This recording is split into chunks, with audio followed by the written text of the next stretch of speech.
Hello, dear Belma. Thank you for agreeing to discuss with me today to record one video in our series of podcasts that we've started in the cost action. I know you are one of the virtual mobility grant holders. You are conducting a survey. Actually, it's more complex. And I would like to kindly ask you to give us more details about your work and about what's the entire mobility grant all about. So basically, I know that you're working in finance sector surveys, you're creating surveys like choices, transparency, and literacy. So my question, actually it's two questions, would be, what is the use of the survey studies, and give us more details. What are they used to? So what are you doing with the surveys? Thank you very much. Thank you, Vasil, for giving me this opportunity. Actually, I'm very happy to be a part of COST 130 FinTech and Artificial Intelligence cost action. Because it combines 38 countries, EU and also non-EU countries can become partner countries, if not member. And we can collaborate both in research and also we have a lot of activities where we have like conferences, online meetings, working groups, and that helps a lot to me personally, to the people that I do research with, and also in the end to my students, PhD students, master students, and undergraduate students, as well as a whole the country itself. And we can achieve collaborations with regulatory authorities, with finance sector, which we started so far. It is going to be increasing in time. And it's actually a very large action is itself, because all of these countries coordinating with these countries' regulators, with finance sector, it brings out tremendous amount of information, and it helps research and to find what are the shortcomings and what are the things which can be improved. So that is quite useful in that sense. So saying that, and the survey studies are part of this in terms of financial research. I have been conducting some survey studies previously as well. So just to give you a brief information about some of the studies that I conducted before moving forward with the cost action survey. For instance, I did a survey on investment attitudes of individual investors and looked at their diversification levels and which kind of investors trade more, like male investors trade more, and that has been found in previous research, obviously. And so if they have more trades, their portfolios equity portion also increases. So that was one other finding. So I looked at their confidence level and overconfidence in their investment choices. So that was one thing. Another one was behavioral biases of finance sector professionals, which we conducted a few years ago with 206 finance professionals, and these professionals, they were investing mainly in the companies which were headquartered closer to their proximity, for instance. So there was geographical bias, and also there was home bias, because they were more confident to invest in the companies which were near to them, and not foreign companies, but mostly local companies where they were inclined to invest in. So these are some things that were found in my previous surveys. Another one was about the perceived financial needs, income sources, and subjective financial well-being. So this was again what they are planning for retirement, and how do they feel better or secure as time progresses to their retirement. And so how did I come to this virtual mobility grant and to this survey study? So these working groups helps me a lot for that. And within the working group, we evaluated if a survey study could be useful, as there are so many countries and there may be differences among the countries, and also some things may be more transparent in one country, and some financial products may be less transparent in another country. So we wanted to bring this information out through a survey study, and there are a lot of academicians within this group, and I am very thankful to everybody who supported this study. And we distributed the survey both online and also through face-to-face. We use SurveyMonkey as a platform.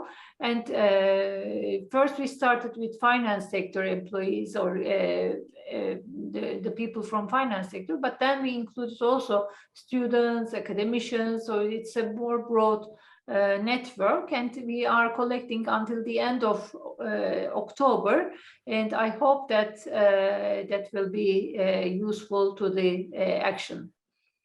Thank you, Belma, for all these details. I'm very confident that, yes, it's going to be useful.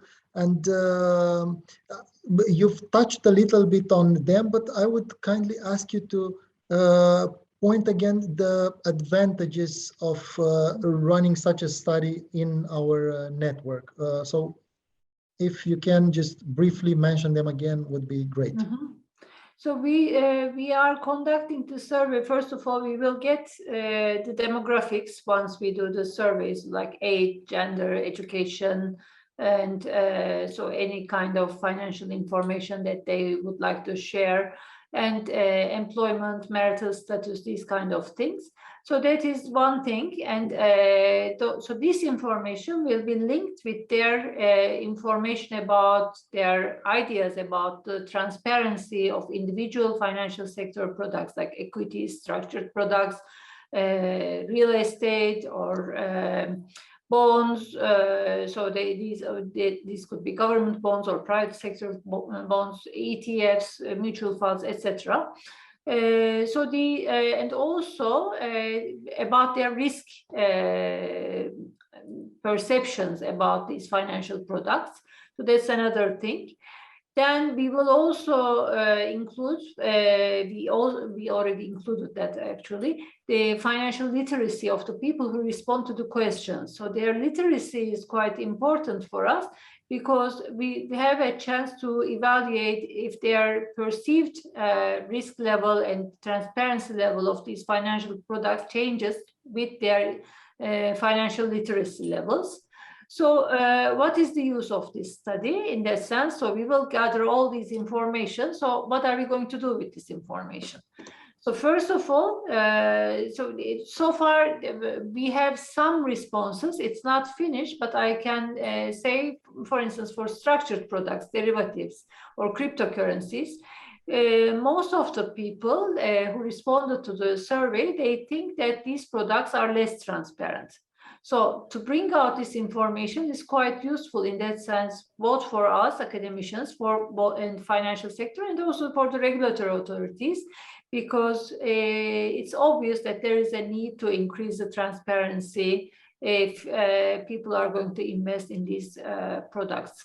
So to bring out this information, to bring out the risks of products, and to show some pathway for the regulators, that would be the benefit from this study to begin with, and this will maybe be the starting survey for us, but it will be followed with other needs of both the Action and the European Union and other member countries. Thank you for these details, and definitely it's going to be important to map opinions of these different stakeholders. And I would link to this large diversity of individuals you have included in the survey, both geographical, educational, and so on. And I would ask you if you've also mentioned that you've tried to distribute it with SurveyMonkey and also with other on-paper methods. And my question would be, have you seen a difference between how answers are collected right now? So people tend to respond more or less than before the pandemic, since you've done several survey studies before. So have you seen any difference or not really? But the detailed analysis, I didn't conduct it yet, so I cannot respond to this question clearly. There may be a mistake if I respond to that one. But what I have seen is that there is a difference between their attitude, the investors or the people's attitude to the financial instruments. So I have seen differences as a whole. For instance, they think that their knowledge about the government bonds and bills is high. They think also that their knowledge about equities is high. But other products, when I look at them, also mutual funds are not bad as well in terms of knowledge, their knowledge. But when I look at their knowledge at the like structured products, and so that was the lowest, and so they have derivative products, again they have lower knowledge. So they acknowledge that their knowledge in general is much higher for government bonds and bills, so it is more transparent, so obviously, and so they can collect information about this product easier compared to structured products. And also I asked the question, according to your knowledge, how transparent are the information for these assets, and like for government bonds, real estate, corporate bonds, mutual funds, derivative products, exchange traded funds, etc. And again, structured products have the lowest transparency compared to all of these products. So the here again, government bonds, people feel more secure. Mutual funds, it's quite okay in that sense. And the other products, including real estate, corporate bonds, and derivative products, exchange traded funds, equities as well, and structured products, they don't think that these products are transparent. And not most, but least transparent product would be structured products, according to their responses. Thank you. Very, very interesting results. You've already given us a lot of details. I know that the survey is not over, so you cannot give us the final results.